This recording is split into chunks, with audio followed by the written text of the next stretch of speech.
Stage ते वेठल मुअज़्ज़िज़ीन ऐं पिंडाल में वेठल मुंहिंजा मुअज़्ज़िज़ उस्ताद आहिनि शागिर्दो अस्सलाम वालेकुम। सदायती सबका बखन बासे का जेही तेही ज़ात जी जुम्बश नाहे जा मूसी आले सा जा जी मिठो न करे। असां तमामु तहदिल सां शुक्रगुज़ार आहियूं रिफॉर्म सपोर्ट यूनिट जा जिन अहिड़ो बहितरीनु प्रोग्राम कयो। असांजे खिपरो तालुके में उहो इलाइक़ो जेको बॉर्डर जो इलाइक़ो आहे, उहो इलाइक़ो जेको अछड़े थर जो इलाइक़ो आहे, उहो इलाइक़ो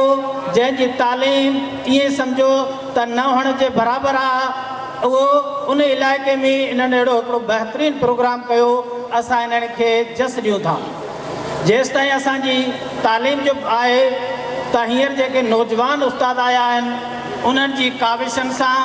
जेके 2014 में आया, 2017 में आया आहिनि ऐं हींअर 2022 में आया आहिनि, उन्हनि जी काविशनि सां अल्हम्दुलिल्लाह असांजो जेको एजुकेशन डिपार्टमेंट आहे उन्हनि में हिकु इनकलाब अची चुको आहे। ऐं असां ॾिसी रहिया आहियूं त इहे यूथ, इहे नौजवान, इहे जेके असांजा होनहार आहिनि, इन्हनि जी काविशनि सां असांजो इहो एजुकेशन, उहा तालीम जेका असांजे इलाइक़े जी न हुअण जे बराबरि आहे, जिते ईअं सम्झो त असांजे इलाइक़े जी तालीम जंहिंखे हथु वेठी जेको आहे सो ख़तमु कयो वियो हो, उन तालीम खे जेकॾहिं उजागर करिणो आहे त इहे नौजवान असांजो साथ ॾींदा ऐं इंशा अल्लाह ताला उहे असांजा स्कूल जिन में न हुअण जे बराबरि पढ़ाई आहे उहे आईंदा बहितरीन खां बहितरीन स्कूल थींदा।